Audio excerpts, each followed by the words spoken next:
ودلوقتي معكم مع برنامج وراء الجدران بتقدمه لنا ميري صلاح على راديو جولدن فويس، صوت من القلب.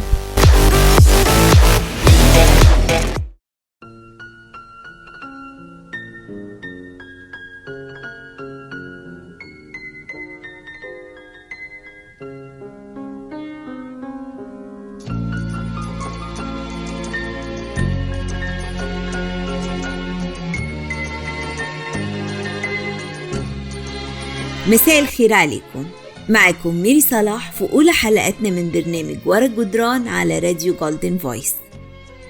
هكون معاكم كل اثنين وخميس في نفس الميعاد. يا ترى ايه الأماكن اللي انتوا بتمروا بيها كل يوم وما فكرتوش تسألوا نفسكم عن الحكايات اللي مخبيها جواها؟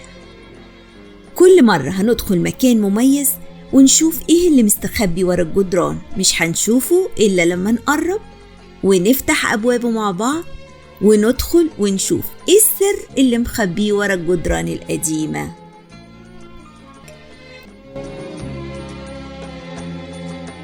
النهاردة حلقتنا مليانة غموض وسحر، مليانة حكايات عن مكان مميز جدا هو بيت الكريتلية.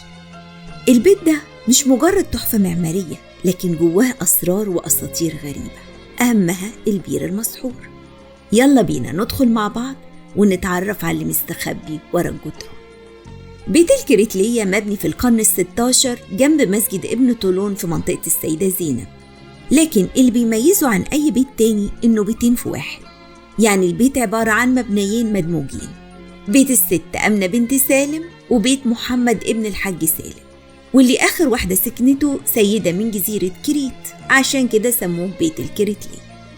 واحد طراز مملوكي والتاني طراز عثماني، وده بيدي البيت لمسة خاصة جدا. نيجي بقى للجزء الغامض، البير المسحور. في وسط الحوش الداخلي لبيت الكريتلية هنلاقي البير ده فيه أسطورة جميلة وغريبة في نفس الوقت. الحكاية بتقول إن في بنت جميلة اسمها لطيفة كانت ساكنة في البيت ده، لكنها كانت بترفض أي حد يتقدم لها من غير سبب.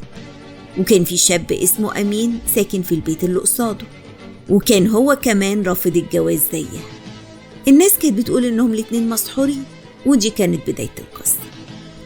في يوم والدة لطيفة طلبت منها تجيب مية من البير الموجود في الحوش.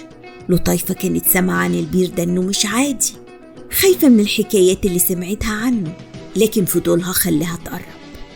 أول ما بصت في المية حصلت حاجة غريبة، البير شاف جمالها وفاض بالمية بشكل غير عادي. هي خافت ورجعت لورا، وفي اللحظة دي الباب اتفتح وأمين شاف لطيفة لأول مرة وقرر إنه يتجوزها، وكأن البير هو اللي جاب لهم الحب. تفتكروا لو كان عندكم بير سحري كنتوا هتتمنوا تشوفوا إيه في المية؟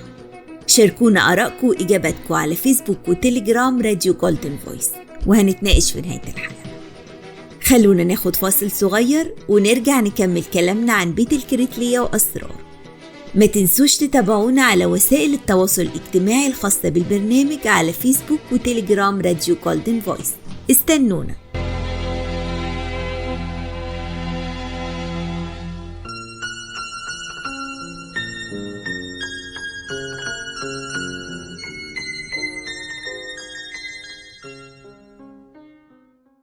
رجعنا لكم تاني ومعاكم ميري صلاح في برنامج ورا الجدران من راديو جولدن فويس. قبل الفاصل حكينا عن أسطورة البير المسحور في بيت الكريتلية. الأساطير دي بتفضل جزء من تراثنا، بتخلينا دايما نحس إن الأماكن القديمة مش بس مباني، دي حكايات عايشة بين الجدران. البيت ده كمان ارتبط باسم جاير أندرسون، ضابط بريطاني عاش فيه في القرن العشرين. جاير أندرسون كان عاشق للفن الإسلامي، وطلب من الحكومة المصرية إنه يسكن في البيت، وفي المقابل وعد إنه يحافظ عليه. جمع فيه تحف من كل أنحاء العالم، وبعد ما رحل عن مصر البيت اتحول لمتحف جاير أندرسون. البيت فيه 29 قاعة، كل قاعة مليانة تحف من حضارات مختلفة زي الهند والصين ودمشق. الفناء الداخلي الواسع والمشربيات الخشب اللي بتسمح بدخول الضوء بتحافظ على الخصوصية، كل دي تفاصيل بتخلي زيارة البيت تجربة فريدة. أنا سألتكم قبل الفاصل عن رأيكم في أسطورة البير المسحور في بيت الكريتلية، وكنتوا تتمنوا تشوفوا إيه لو عندكم بير سحري. الحقيقة إجاباتكم كانت أكتر من رائعة. تعالوا نشوف مع بعض شوية بقى.